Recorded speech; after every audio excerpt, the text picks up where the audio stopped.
I never had the experience of playing a single Castlevania game until October 1st of 2018. That was the night I finally sat down and tried to work through the first game. I got to that terrible hallway right before the Reaper and stayed there for 2 hours, never breaking through to the final stretch. Out of that experience grew an urge to get better and play more games in the series, and before long I was off adventuring through its many stories and spin-offs. I had the opportunity to play 9 classic Castlevania games over several years and have met with some good experiences as well as some that were less than good. There's lots that I love about what these titles bring in terms of their challenge, but I especially admire what they do to inspire imagination. Games from the earlier generations had to work extra hard to build atmosphere and feeling through their graphics and music, and the Castlevania series seems to have this in droves. This franchise is the manifestation of everything macabre, integrating dark fantasy as well as occult visuals and themes, all the while flirting with all things Halloween. Armed with a whip and other weapons along the way, there's nothing else quite like booting Dracula back to the depths, until the next adventure, of course.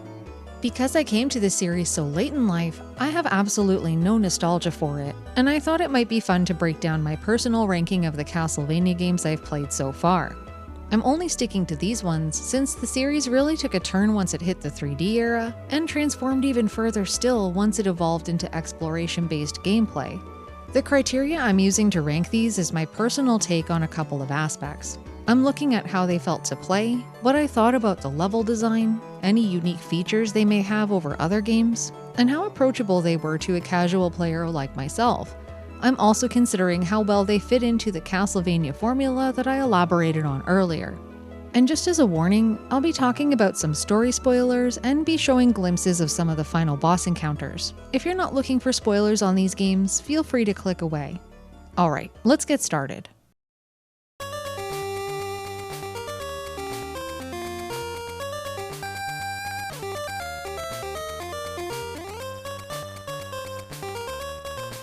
At the bottom of my list is Castlevania: The Adventure for the Game Boy.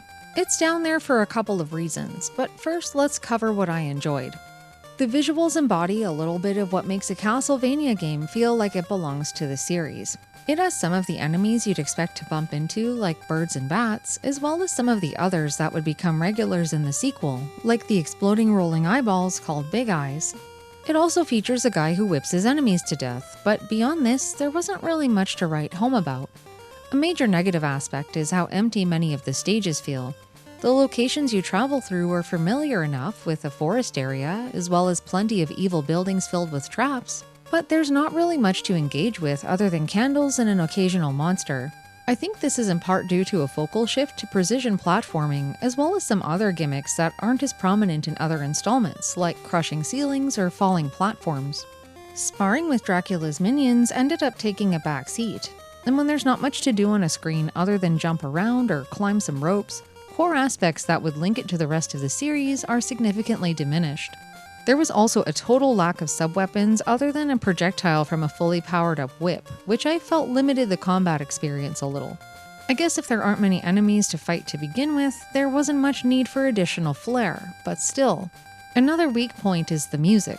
Some of the songs sound like they extracted bits and pieces from other games' soundtracks, but even saying that feels like a stretch when it only applies to about half of the music.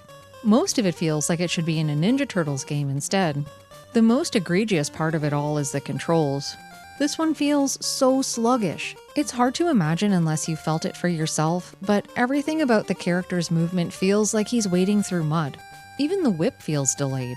Hitting a candle at the top of the jump felt impossible, and there were so many times where I ended up taking on damage from an enemy instead of hitting them first because my timing was off. If there were too many enemies on screen at once, the slowdown was absolutely horrible and made the experience even slower somehow. I didn't even think that was possible. The game isn't so jam-packed with action that it needs to be any faster than this, but at this pace, it feels boring, and I'd rather play any other Castlevania game besides from this one. I can happily report that the speed issue is fixed in the re-release of the game on the Game Boy Color. But unfortunately, Volume 1 of the Konami Game Boy Collection never made it to North America.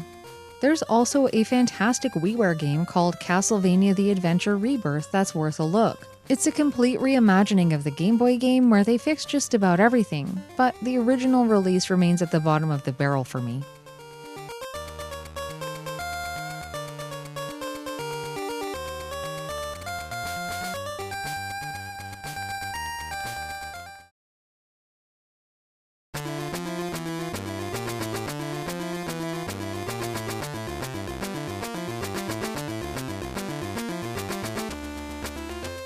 Castlevania 2: Belmont's Revenge is the sequel to Castlevania The Adventure. It's way more my speed and has many elements that are in tune with what I enjoy in my Castlevania games. First off, the main character's movement is zippy, which translated into a fluid experience moving through each stage. The snappy character and whip movement also lent themselves well to satisfying combat. I loved that some of the sub-weapons were available in this one, namely the battle axe and the holy water.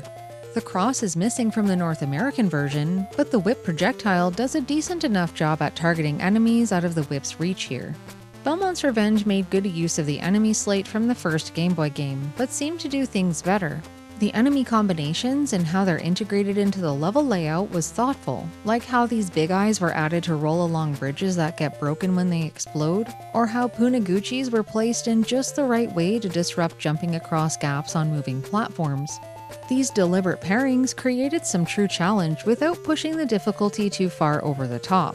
The focus on stage obstacles is still heavily slanted towards environmental hazards rather than enemies, but it feels a lot more balanced and fleshed out than the first game. I do have to admit that some of the stage design does eventually start to feel tedious and repetitive, like many of the sections that involve climbing far too many ropes. There's a ton of verticality to these stages, for better or for worse, and sometimes I just wanted to have my feet on stable ground for a while. There are a few breaks from convention that I enjoyed, like being able to choose the order that you complete the stages in. It was nice to be able to quit a level that was frustrating me and work on something else so that I wasn't permanently stonewalled from making progress. I also really liked the graphics. Each of the 4 castles you visit have their own distinct visual sparkle, like stained glass windows and ornate pillars, among other things gracing the backgrounds. The experience is amplified even further by the knockout soundtrack. There are so many wonderful homages to Castlevania music from earlier games, along with some new tracks that are hauntingly beautiful. Another really nice touch here is a bit of character development. You're playing as a vampire killer dad trying to save his son after he's corrupted by Dracula. And while I don't necessarily need this sort of thing in my platformers, I did enjoy the extra pizzazz it added to what was already a game marching to the beat of its own drum. I'd say the reason why it sits so low on my list is because of its unpredictable difficulty. There were some areas where I coasted right on through without any issues, and others where I got tripped up for almost an hour at a time. Admittedly, I never finished this one, but I came as close to the end as I care to venture for now. At the end of the day, it's fun, and it represents the spirit of a game prepared for handheld systems, but it lacks some of the sophistication and polish of something released on home consoles.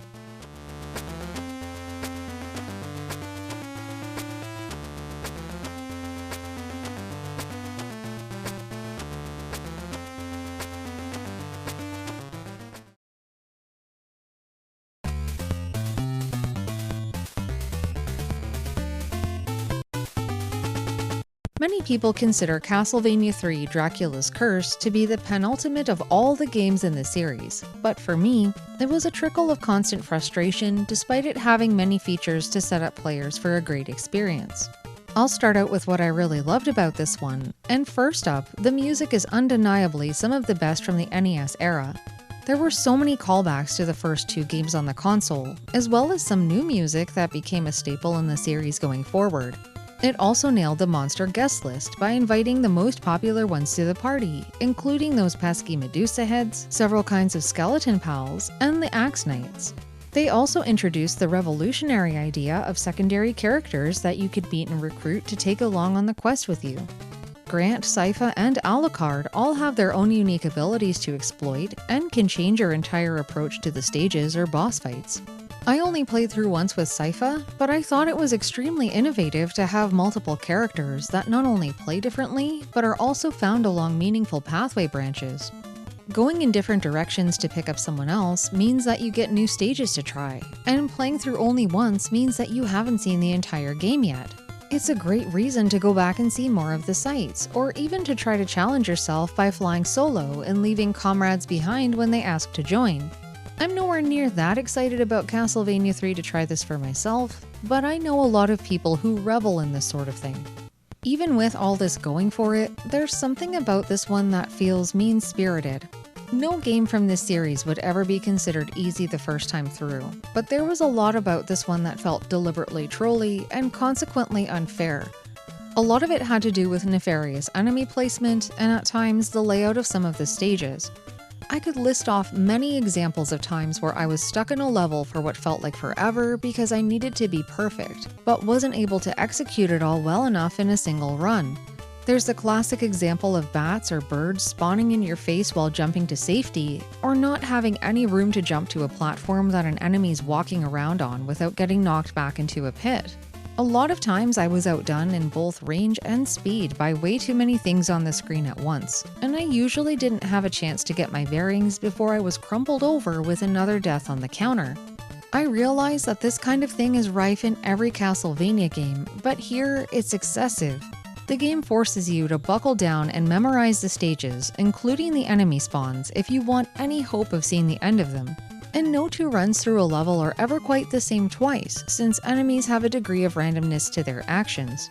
For me, when a game becomes more about being perfect than it is about gaining some mastery in the controls or strategizing differently, it doesn't really feel fun anymore. And by the end of this one, I never felt like I got any better at the game, and while that might be a reflection on me or my skills, that's fine. It's been years since I've played this one, and I haven't had even the slightest desire to come back to it yet. I'll let you all love Castlevania 3 enough for the both of us.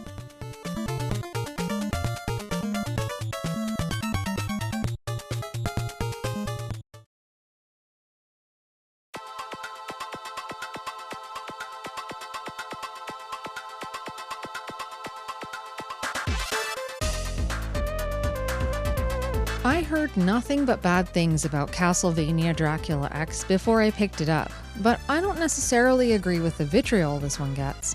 It's a pretty decent title if you consider it as its own game, since most of the fan frustration seems to come from directly comparing it to Castlevania Rondo of Blood and calling it an inferior version. I think it's better to accept that it will never be Rondo in all of its glory, but as a standalone installment for people who didn't have a PC Engine Super CD-ROM, it serves as a perfectly nice slice of Castlevania on the SNES right alongside Super Castlevania 4. There were many aspects of Dracula X that I thought were great, but mostly it just felt like more of what I enjoyed in other games in this series. Great atmosphere, decent graphics, and familiar faces fighting on Dracula's side.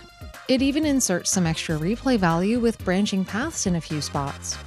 I know I fell down a hole in a stage with all the pillars and was locked into a specific path after that, but if I was ever inclined to, there's apparently a different way that I could have gone if I'd stuck the landing. The diverging paths aren't as complex as what you'd get in some of the other games, but it's definitely a reason to throw the cartridge back in again so you can see everything. The thing I liked the most here was how Richter controlled. He definitely feels faster than many of the other starring characters, but I particularly enjoyed what this game lets you do on the stairs. This isn't the only Castlevania game to permit this, but being able to jump while you're on a staircase or even jump up to the stairs from below helped so much with feeling like I was in control rather than being at the mercy of everything around me. This brought the difficulty down to a much more approachable level than games that force you to eat fireballs for lunch while climbing upward since there's nowhere else to go. It was nice to have choice to go on the offensive or actually play defensively when I needed to.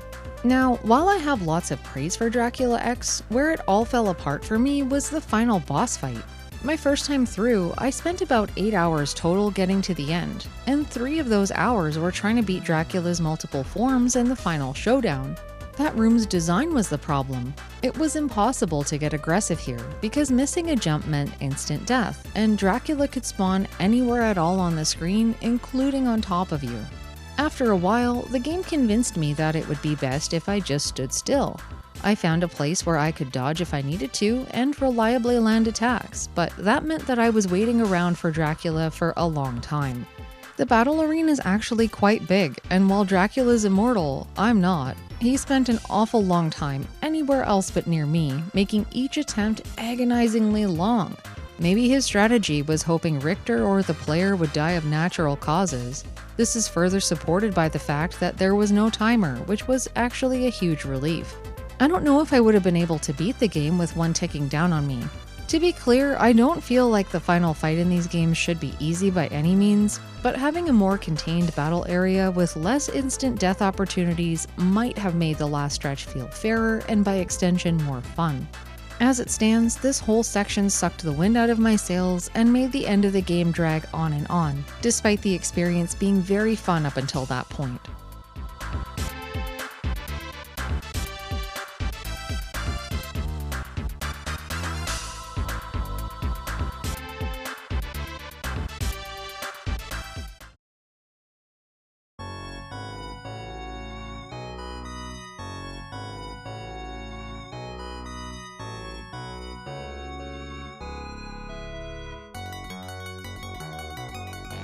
Right near the middle of the pack is Castlevania Bloodlines for the Sega Genesis, and I have some mixed feelings about this one.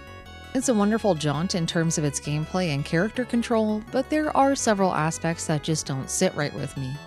The backstory in this one's pretty compelling.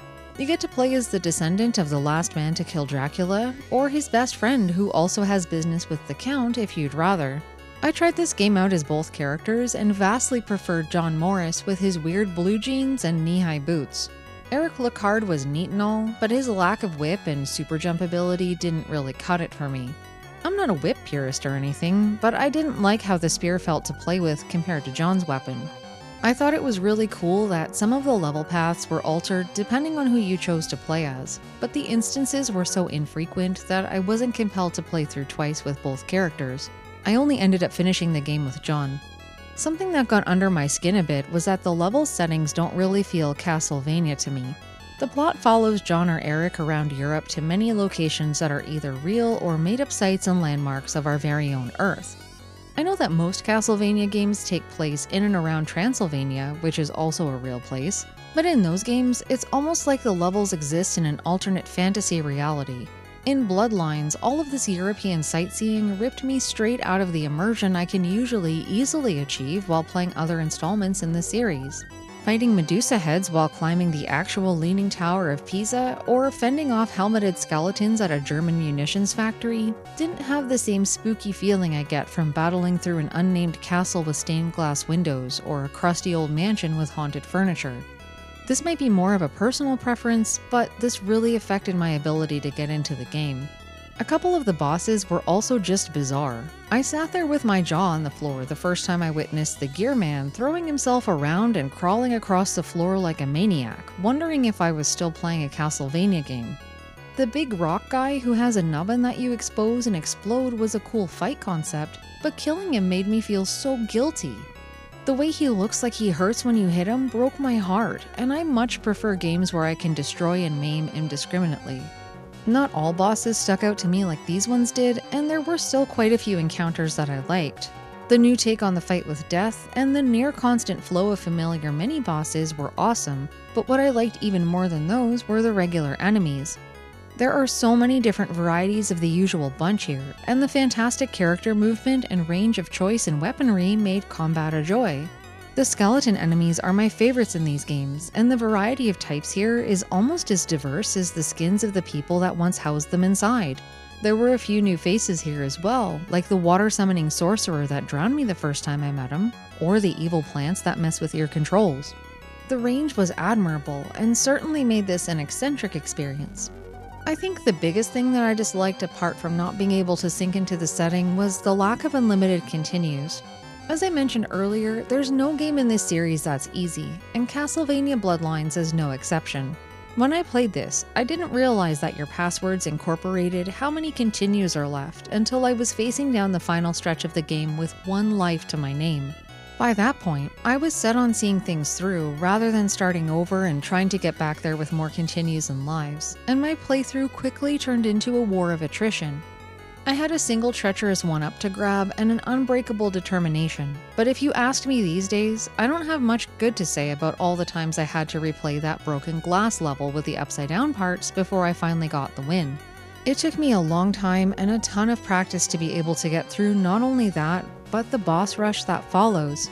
Any slip below perfection meant that I wouldn't have had enough lives or health to see the end of the game, which eventually became a little maddening. I obviously did this to myself by not getting good in the beginning of the game, but I really wish that they'd just stuck to the unlimited continues formula like every other Castlevania game did. This small adjustment would have reduced a lot of my frustrations, and nothing substantial about the game would have had to change for that crumb of levity.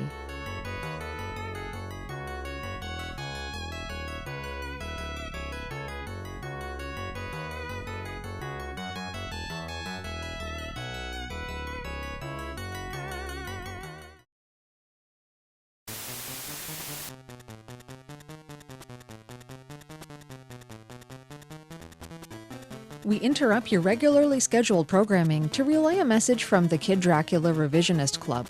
It reads, after repeated attempts to have our game included in the official Castlevania series, we've been forced to take over this broadcast and make the host read this message, which she agrees with. Kid Dracula is another game that I've played that's definitely worth a mention, even if it's not considered a canon part of the Castlevania series. It's a parody game where you play as Dracula's son fighting against a fellow named Garamoth's invasion, and it's really amusing to work through. It takes the look, style, and feel of earlier Castlevania games and their horror factor, and reworks them into a chipper and bubbly adventure, complete with an enormous sense of humor. The enemies you run into are hilarious. The manual describes fighting against things like the spirit of the last fried chicken you ate, and the trout that wouldn't die.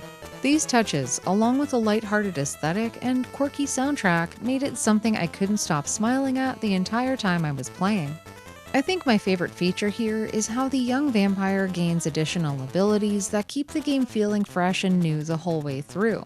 These are alternative forms of attack or defense, or might simply provide another mechanism for getting around the stages, like the bat form. These were a brilliant way to mix up what would otherwise be a pretty standard platformer and play even further into vampire tropes. It was also great that so many of the levels provided different kinds of challenges. Along with the usual platforming, there were auto-scrolling sections, and as much as I usually hate them, a minecart section to survive as well. Having this many kinds of gameplay styles might seem off-putting, but they're all tied together very nicely with those special abilities I mentioned and make for a very cohesive adventure. I would be remiss not to mention the Famicom version of this game. It follows the same protagonist along basically the same story beats, but it does feature different stages and bosses than the Game Boy game. It's also rumored to be more difficult, though I haven't gotten all the way through it for myself to be able to confirm this.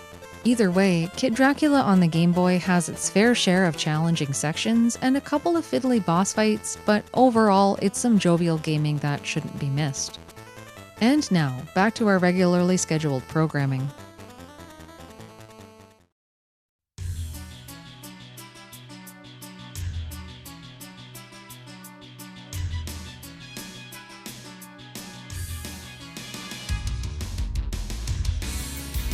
Castlevania Rondo of Blood has a rightful place just outside of my top 3 Castlevania games for quite a few reasons. If you're wondering how I played this one, it was on the TurboGrafx 16 Mini. I will say that I felt like I was contending with a tiny bit of input lag with my setup, but I still had an absolute blast with this game anyway. The first big grab for me were the cinematics that played not only at the beginning, but at several points throughout to keep the story moving. The version I played was in Japanese, so I don't really know what was happening, but I was able to infer some of the tone and pick up bits here and there that helped to form a deeper connection with the characters. The graphics in both these sections and the game itself were very nice, and I couldn't help but relish the rich and bold color palette this game provided. From the level backdrops to the enemies, and even right down to Richter himself, everything's polished and really captured that dreary and eerie feeling I enjoy in these games.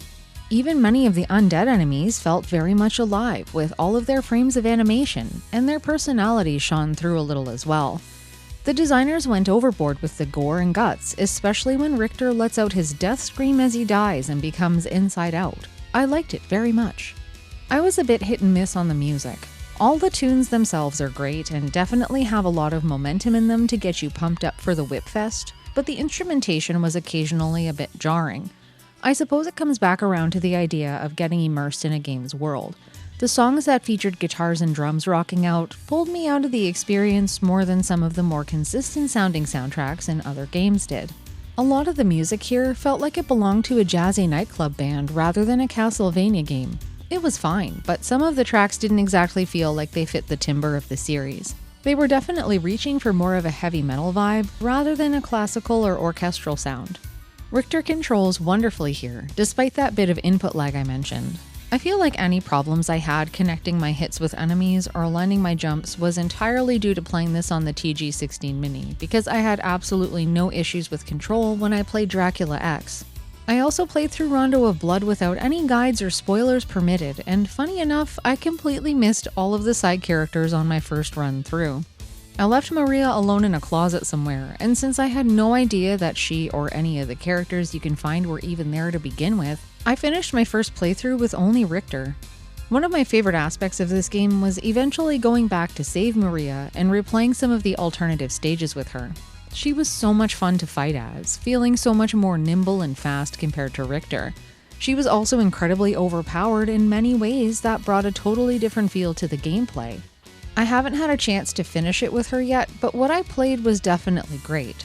A second playthrough with a totally different character experience obviously adds a ton of replay value to this one.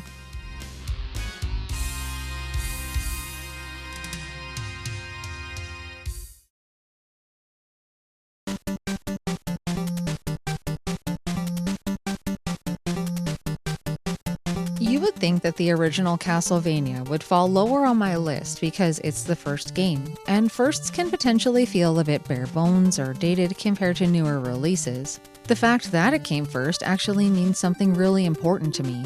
It was the sowing ground for so many creative seeds that eventually grew up into a huge and well-loved series, with many of those ideas forming my own personal expectations and defining what makes a Castlevania game a Castlevania game. It's far from a perfect experience, but let's elaborate on that.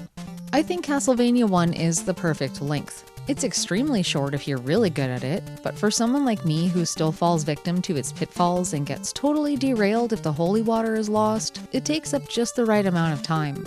There are a couple of unreasonable difficulty spikes that still cause me trouble, like the hallway before the Reaper or even the Bat Bridge on a bad run, but I feel like the rest of the game is pretty well balanced.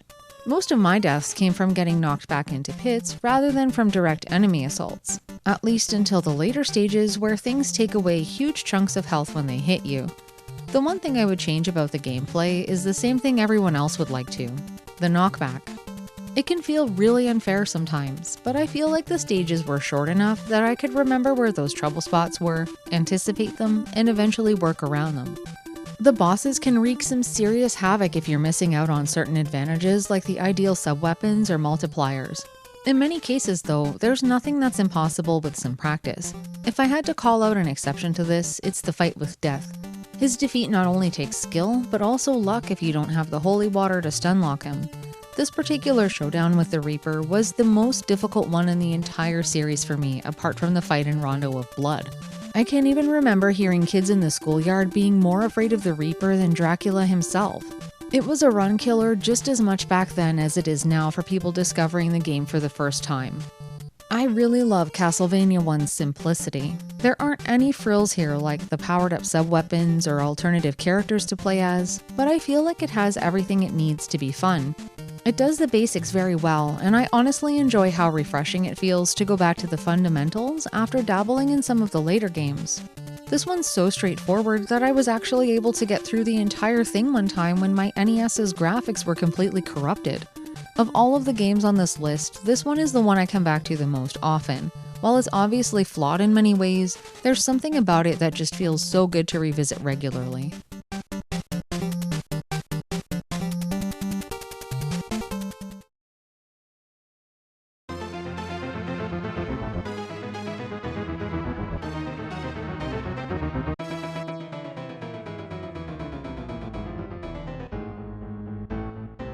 Super Castlevania 4 is a fantastic entry in the series. It incorporates a lot of what I enjoyed in my other favorites, but also added in some bells and whistles to transform it into something new without shedding its roots.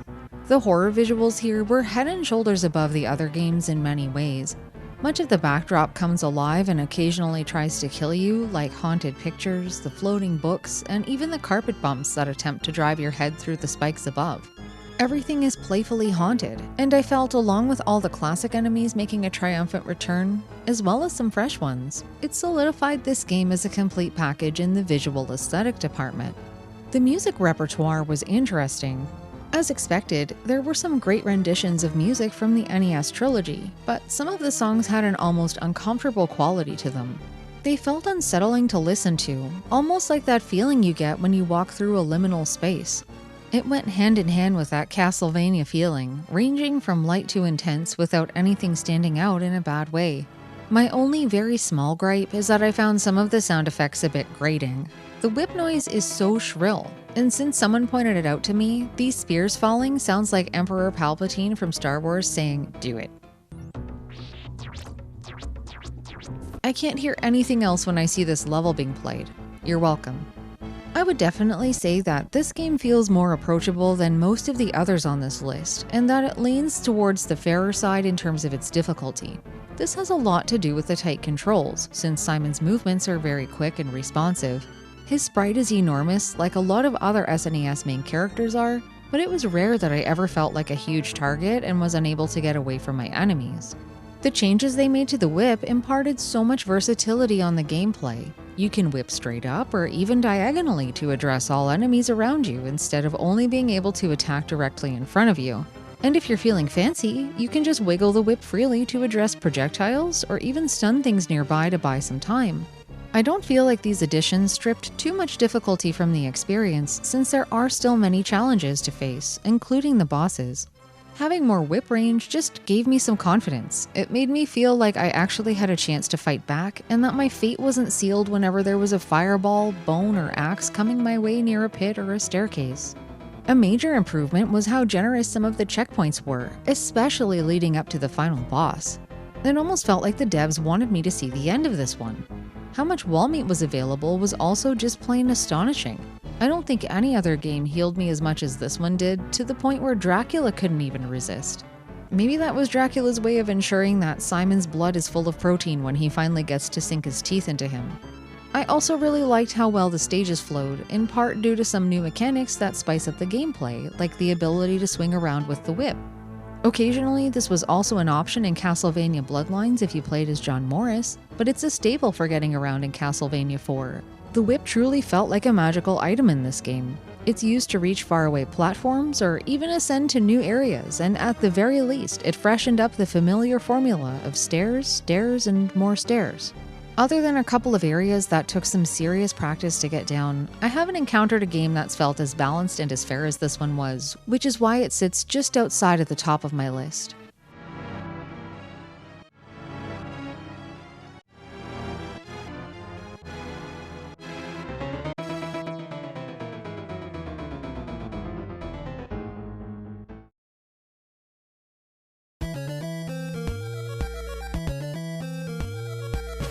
Castlevania 2 Simon's Quest ekes out every other game in this series for me, mostly due to my personal affliction with RPG disease.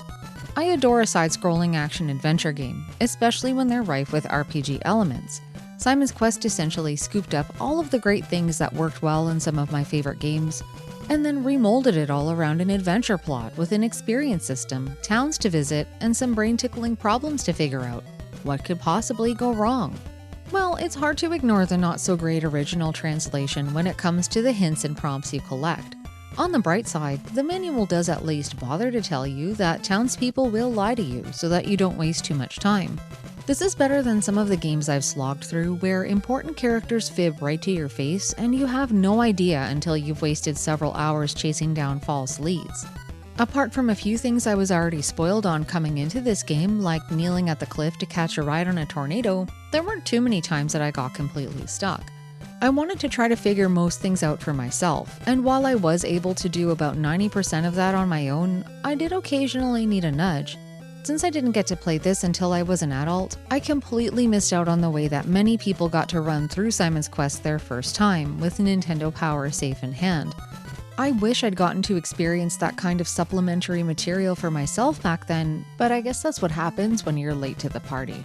I did thankfully have the manual, which was actually really good for pointing me in the right direction. The only place it faltered was in the descriptions for Dracula's body parts. Those are just blatant nonsense, and I'm not sure why they don't line up with their actual uses. Perhaps the writer of that section is one of the fabled fibbing pranksters the manual warned us about.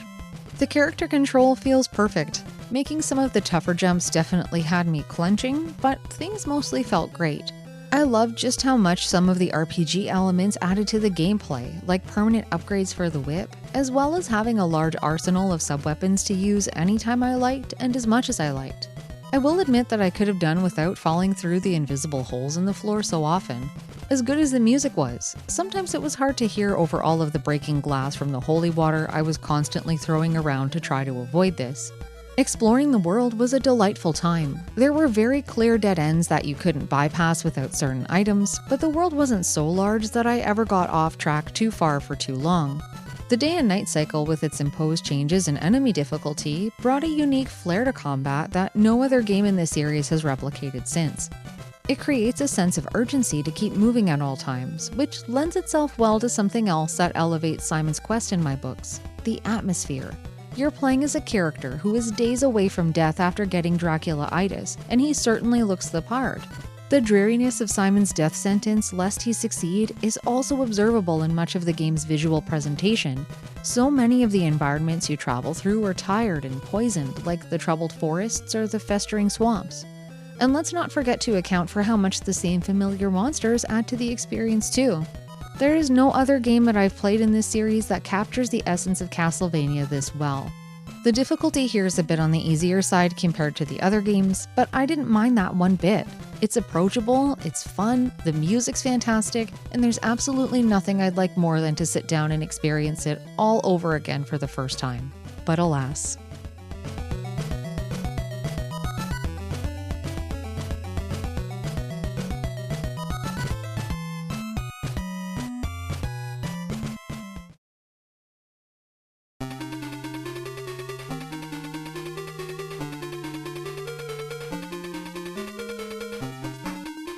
A popular mechanic in Castlevania games is having a false sad ending and a happy true one. That being said, this is the secret upside-down castle ending to this list. Master of Darkness for the Sega Master System is a platformer that embodies everything that Castlevania games emanate from their very core. The story follows an expert in psychology and the occult named Dr. Social, who has regular consultation sessions with his Ouija board. After he receives some alarming warnings, he seeks out the help and advice of a psychic named Julia Arkham. When he arrives at her home, he finds she's been kidnapped, but somehow had some time to leave him a note as she was being dragged away. She mentioned that the vampire had returned, and with that, Dr. Social sets out to not only save his comrade, but also fend off the evils that have been called forth again to the land of the living.